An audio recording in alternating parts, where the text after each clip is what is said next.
What are superfoods? Superfoods have gained a lot of attention in recent years due to their potential health benefits. These are considered nutrient-rich foods with an ability to promote overall well-being and health. But what exactly are they? My name is Elle and I'm a registered dietitian specialising in disordered eating and sports nutrition. Let's jump right in. No single food has the power to make or break our health, and it is important that we obtain a range of different nutrients from a range of different food sources to support our health. There is no definition or criteria for superfoods, but they are typically rich in a variety of nutrients, which may include antioxidants, phytonutrients, and essential nutrients, which are the ones we cannot make within our body and we must obtain from food sources, like omega-3 fatty acids.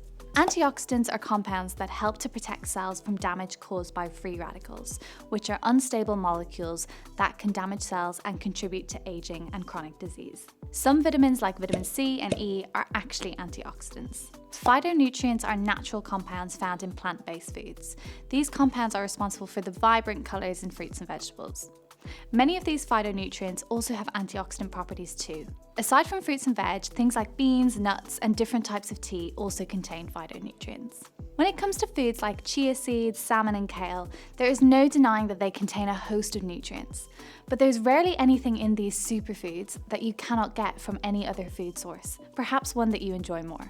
Whilst these foods were taking centre stage on the superfood shelf, it appears that a new range of superfoods, which are rarely foods but more powders, drinks and blends, are taking over. So let's have a look at these common concoctions and see if they really can support our health. First up, super greens powders. Greens powders are supplements that are green and you can mix into water or other liquids. These are often marketed as a way to get more green vegetables into our diet. The ingredients vary by brand, but they usually contain a form of a grass like wheatgrass or barley grass and vegetables like broccoli or kale, alongside some seaweed or other nutritional extracts like spirulina, cholera, and green tea extract. Probiotics and digestive enzymes are also added to support the absorption of these nutrients. The benefits of using a powder is that they are easy to add into your diet, whether that's just mixed with water or juice or a smoothie. It's also thought that they can be more easily absorbed. In a study over 3 months, 40 participants with high blood pressure took 10 grams of greens powder each day, and results highlighted a decrease in systolic and diastolic blood pressure by 8%, whereas no difference was observed in the control group. However, this is an incredibly small group, and it was based on a very specific brand of super greens powder, so a lot more research needs to be conducted in this field. In fact, almost all of the studies I came across on greens powders were actually funded by the manufacturers themselves, which increases the risk of bias. So it's important to try not to be sucked into all of these claims. I also want to reiterate that these powders shouldn't be a replacement for whole vegetables.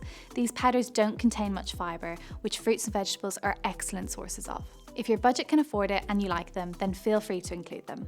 But be mindful though if you are on blood thinning medications, as green powders are often quite high in vitamin K, which can interact with certain medications. So be sure to speak to your medical professional if you have any concerns. Next up, mushroom tea. There is nothing new about mushrooms. They've been around for centuries and have been used in traditional Chinese medicine for many years. But mushroom tea is fairly new to our shelves. It is usually a powdered mushroom extract, typically blended with a green tea, but there is also coffee blends if tea isn't your thing. There are a variety of mushrooms that are typically combined with tea, like reishi and lion's mane, and these are thought to be adaptogens, which are herbs or foods that can help our body adapt to stress. Mushrooms are a great source of antioxidants, vitamin D, and fibre, so overall are great to include in our diet if you enjoy them. But when it comes to mushroom tea, it won't be providing you with much fibre or vitamin D. Mushroom tea comes with even bigger claims, like that it can help to fight cancer, which as someone who doesn't even like mushrooms, I feel like this is a strong enough claim to make me start. However, and this is a massive however, almost all of the research has been done on animals, and we don't have enough high-quality evidence to suggest that this is the same in humans. Another popular claim is that mushroom tea can help support our immune system. Mushrooms in whole form are rich in prebiotic fibre, which feeds our gut microbiome, which is the collection of probiotic bacteria that we have in our gut. Prebiotic fibre acts as a fertilizer for these probiotic bacteria.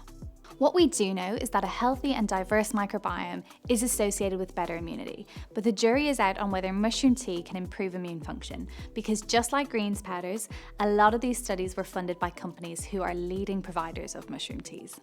Green and black tea and even coffee contain antioxidants, and if you enjoy them, I'd encourage you to stick to those. But you do not need to add mushroom tea to your beverage rotation unless you really enjoy it. Finally, let's talk shots. Not those kind of shots, I'm talking turmeric shots. These small, concentrated doses of turmeric are believed to boost the immune system, reduce inflammation, and improve digestion, among other benefits. Turmeric is a root that has been used for centuries in Ayurvedic and Chinese traditional medicine. In recent years, turmeric has gained popularity as a superfood, with numerous health benefits, and turmeric shots or golden lattes are the more common ways in which people would consume this spice.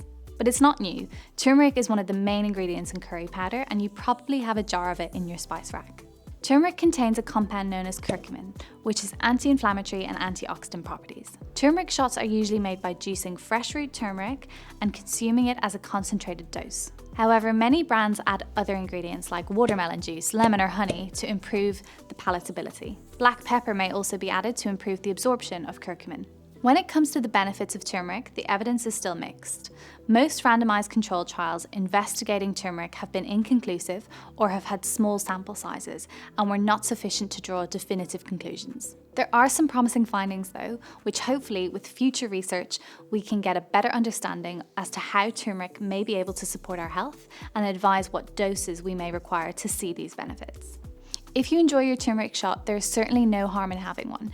Just be aware of the ingredients, as it may not contain as much turmeric as you think.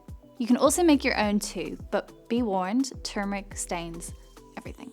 So, I hate to be the bearer of bad news, but superfoods are potentially not that super. What we do know is that eating a balanced diet that contains plenty of plant-based foods will provide us with a range of nutrients that we need to support our overall health. Including superfoods can be helpful for many, but no single food, super or not, can compensate for an unbalanced diet or lifestyle. As always, if you have any questions, be sure to leave them in the comments below and make sure to hit like and subscribe for more great evidence-based nutrition information.